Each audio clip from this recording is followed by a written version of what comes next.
కాసేపట్లో కృష్ణా జిల్లాలో సీఎం చంద్రబాబు పర్యటన.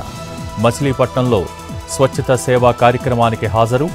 ఏర్పాట్లు పూర్తి చేసిన జిల్లా అధికారులు.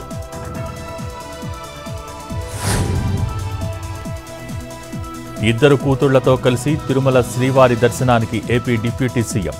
నిబంధనల ప్రకారం పులేనాతో డిక్లరేషన్పై సంతకం చేయించిన పవన్.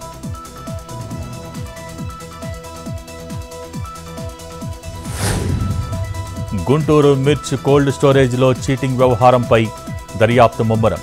ఇప్పటికే 3పై కేసు నమోదు. చర్యలకు దిగిన జిల్లా అధికారులు.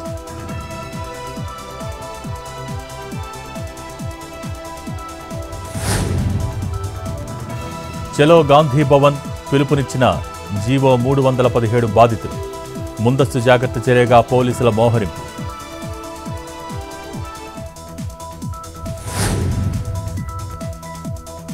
విశాఖలో స్టీల్ ప్లాంట్ ప్రైవేటీకరణకు వ్యతిరేకంగా భారీ ర్యాలీ.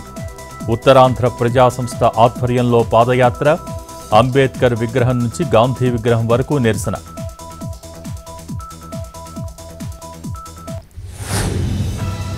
వరంగల్లో మరో దారుణం. బాలికను గర్భవతిని చేసిన వృద్ధుడు. పోక్సో కేసు నమోదు చేసిన పోలీసులు.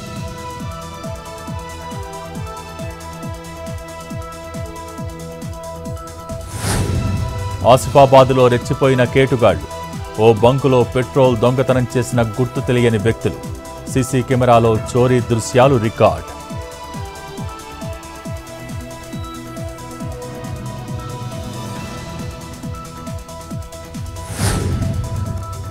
కాకినాడ జిల్లా పెద్దాపురంలో కారు బీభత్సం. అతివేగంగా వచ్చి తోపుడు బండ్లను ఢీకొట్టి బోల్తా. ఎయిర్ బెలూన్స్ ఓపెన్ కావడంతో తప్పిన ప్రమాదం.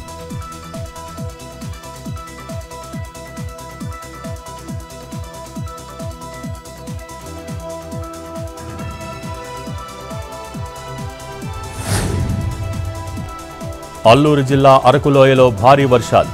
నీట మునిగిన సంతోష్ నగర్ రహదారులు. పంట పొలాలు జలమయం.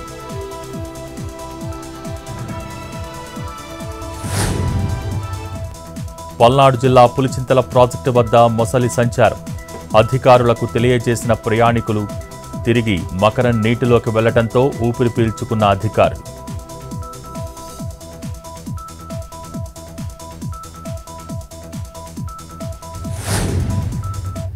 మహారాష్ట్ర పూణేలో హెలికాప్టర్ ప్రమాదం. 3 మృతి. మంటల్ని అదుపులోకి తెస్తున్న ఫైర్ సిబ్బంది.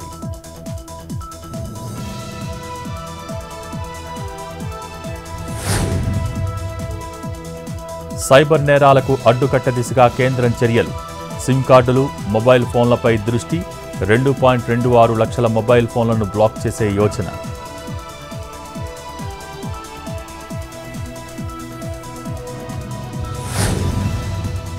వరంగల్ శ్రీ భద్రకాళీదేవి ఆలయంలో దసరా శోభ. ఇవాళ ఉదయం హరిద్రా దర్శనం. సాయంత్రం ఉత్సవాలకు అంకురార్పణ.